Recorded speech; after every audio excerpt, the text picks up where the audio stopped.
पंढरपुरातला हा 5वी शिकणारा मुलगा सध्या चांगलाच व्हायरल झालाय। नगर परिषद निवडणुकीमध्ये आई विजयी झाल्यानंतर या मुलाचा आनंद गगनात मावेनासा झाला। त्यानंतर त्याने जे काही केलं त्यामुळे सगळेच थक्क झालेत। कोण आहे हा मुलगा आणि त्याने असं काय केलंय की एवढा व्हायरल झालाय, बघूयात हा रिपोर्ट। आई जिंकली, लेकराचा आनंद गगनात मावेना। नसलेल्या दाढीवरून हात फिरवला, शड्डू ठोकला। भारत भालकेंच्या नातवाचा अनोखा कारनामा।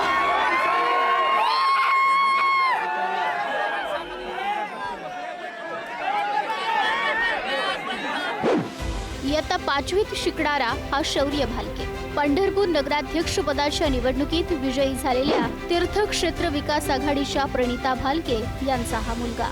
आपली आई 11,000 मतांनी जिंकली आणि या आनंदात त्याने विजयाचा गुलाल तर उधळलाच, पण कारच्या टपावर उभं राहून आधी जोर बैठका काढल्या। तेवढ्यानंही त्याचं समाधान झालं नाही। आपले आजोबा माजी आमदार दिवंगत भारत भालके यांच्या स्टाईलनुसार दाढीवरून हात फिरवला। एवढंच नाही तर विरोधकांना उद्देशून दंडही थोपटले।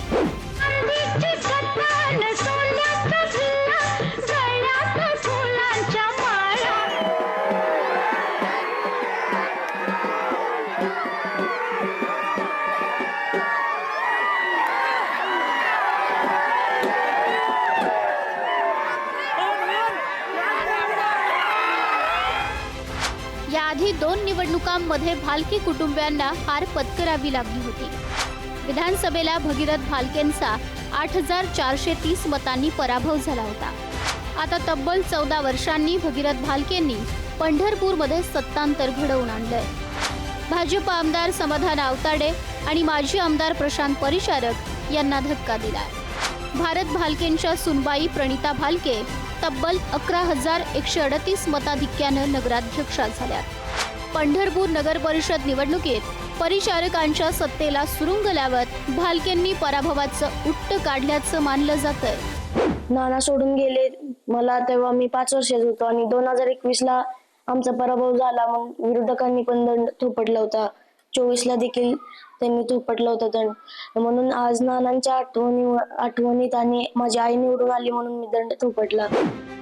अवघ्या 11 ते 12 वर्षांच्या या नातवामध्ये आजोबांचा अंश जशाच्या तसा उतरलाय। आजोबांची खास दाढीवरून हात फिरवण्याची स्टाईल नातवानं हुबेहूब उचलली आहे। आता त्यांच्या पावलावर पाऊल टाकत विरोधकांच्या नावानं शड्डू ठोकण्याची तयारी नातवानं चालवली आहे।